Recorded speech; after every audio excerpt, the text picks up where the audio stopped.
Good morning, all. I am Professor Bhosle from JSPM Nare Technical Campus. Today, we will discuss about the point in energy audit, which is the energy security.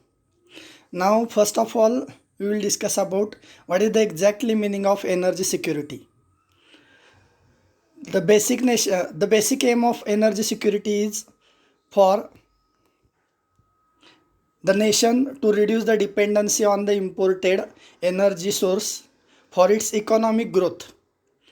Okay, let me take one example. If India is one of the country and India will import more amount of crude oil from the other countries, that means if the energy source, that means crude oil is one of the energy source, and that crude oil is imported from India is maximum amount from other countries, then it is affected on to the economic growth of India. So energy security about India is what? To reduce the import of crude oil. That means to reduce the import of energy source, which is helpful for economic growth of India. That means what? Which reduce the dependency of imported energy source, which increases economical growth of India. That is called as energy security of a particular country. Not only about the crude oil, but there are lot of energy sources, non-conventional and conventional energy sources. Out of that, we will discuss about non-renewable energy sources like crude oil, natural gas and coal. So India is a much more dependent on crude oil from other country. So India is a not a energy secure country about crude oil. Okay, so next point, it means the continuous availability of energy in various form in sufficient quantities at reasonable prices. That means what? The energy in various form. That means which form? Energy in coal form, in crude oil form, then natural gas form. These are the non-renewable. In case of renewable, solar energy, wind energy, geothermal energy, biomass energy, this type of energy availability in various form is to be required at sufficient quantity and at reasonable prices. That means after consumption of these energy sources, maximum energy security improved through that country. That is called as energy security. Now we will discuss about how much is the consumption of India. How much is the consumption of India about the crude oil. Now in between 2010 to 2016, our consumption of crude oil is a 75%, and each and every year the oil raising at the rate of 5% per year. That means every year 5% raising into the rate of oil. So that's harmful for our economical growth. We are totally dependent on oil, and our economical growth has stopped due to that. So as per that speed, up to the 2020, that means up to that this year, it is projected that oil imports exceed 90% of the total energy consumption in India. In overall India, maximum industry and transportation vehicle utilized petrol and diesel. So that crude oil consumption is going up to the 90%. So if the scenario will be continue from up to the next 15 years, then it is not possible to secure the India in the form of energy. That means energy security is not possible in India. So what is the requirement? How we will energy secure?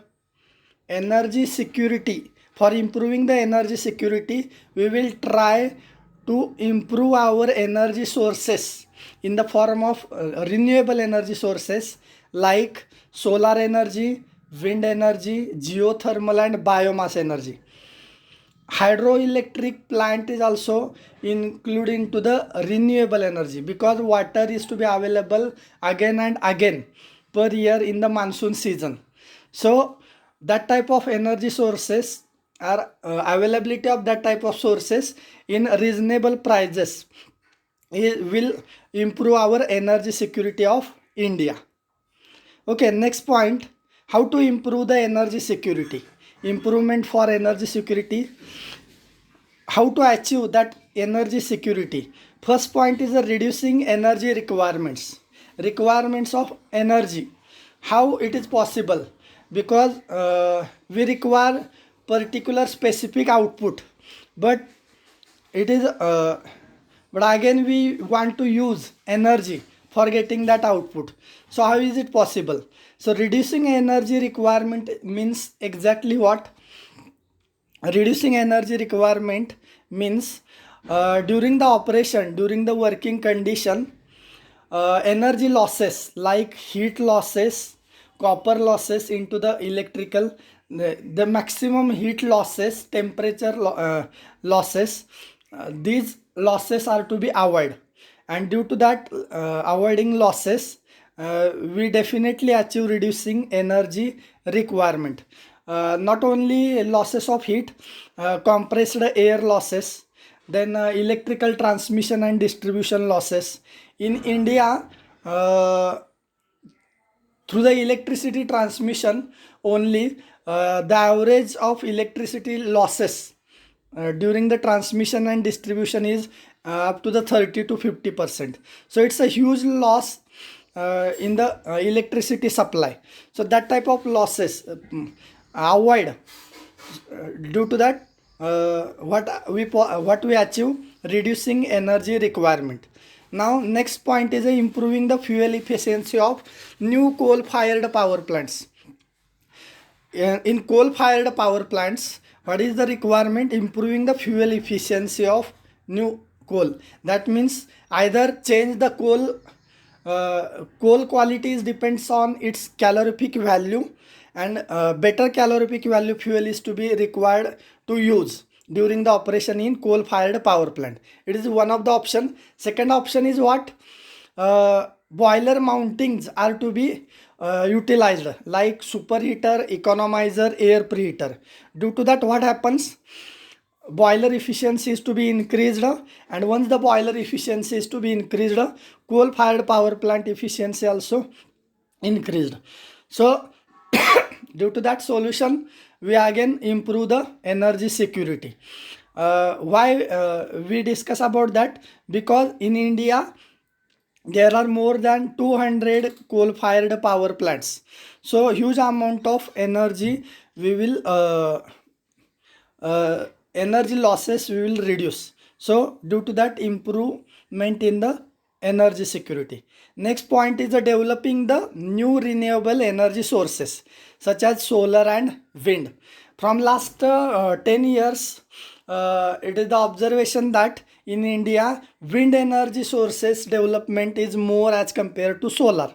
Now at current situation, more than 51% energy sources are to be developed by the wind energy, and near about 18% energy developed by the solar energy. So this is also solution for improving the energy security. Next point is the expanding energy sources and developing the alternative energy source.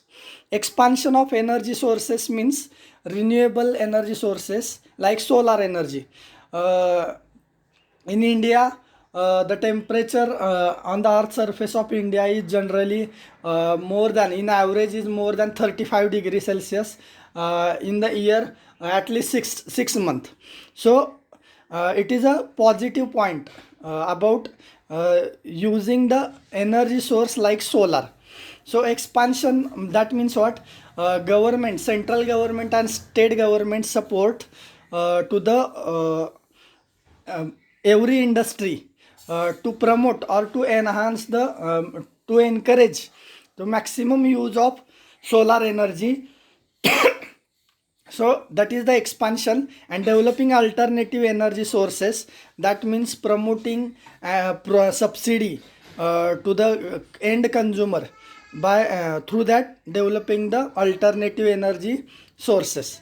So due to that all these points, we will improve the our energy security. Once the energy security will improve, automatically our economical growth is to be forwarded, and it is helpful for our national economic growth, that is called as GDP, gross domestic product. Next point is the principles of energy management. Now for the energy management, the fundamental goal of energy management is to produce goods and provide service with least cost and least environmental effect. So that is a fundamental goal. That means we will take one example. During last 10 years, there is a use of CFL bulb. Now currently we will use LED bulbs, and before 10 years we have to use incandescent bulb.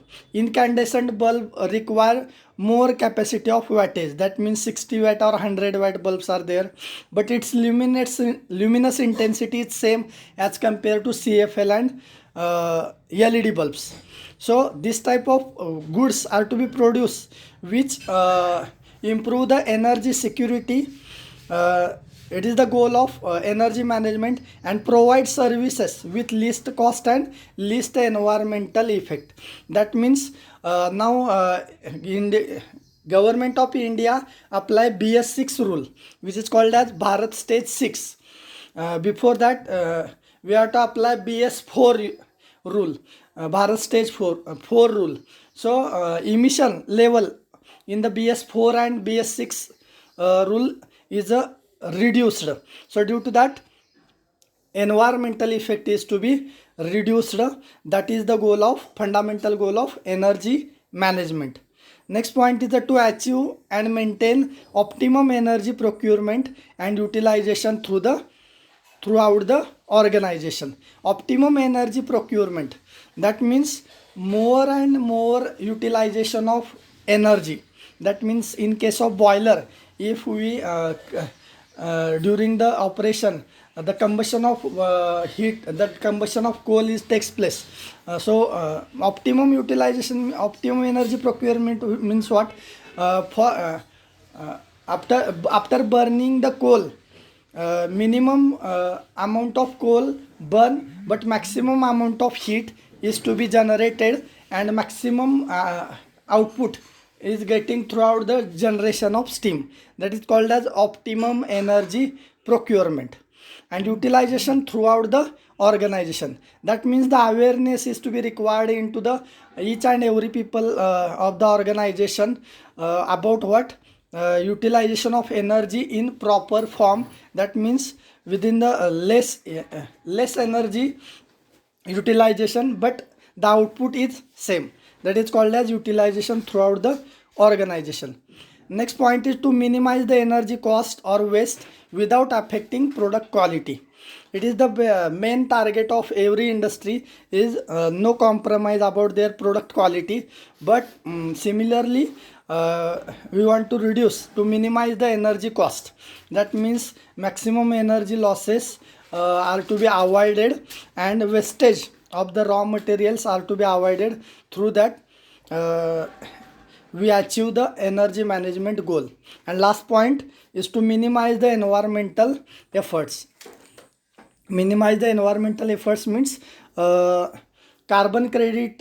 We know about the point about carbon credit. So reduce the use of carbon credits and achieve the goal about the energy management. Okay, so these are the principles of energy management. All these principles are helpful to each and every industry. The benefits of that energy management to not only for industry, but also that benefit goes to the nation and automatically to the world in the form of sustainable environment, maintaining by using the energy management. Okay, so these are the 3 points we have to discuss today. Thank you.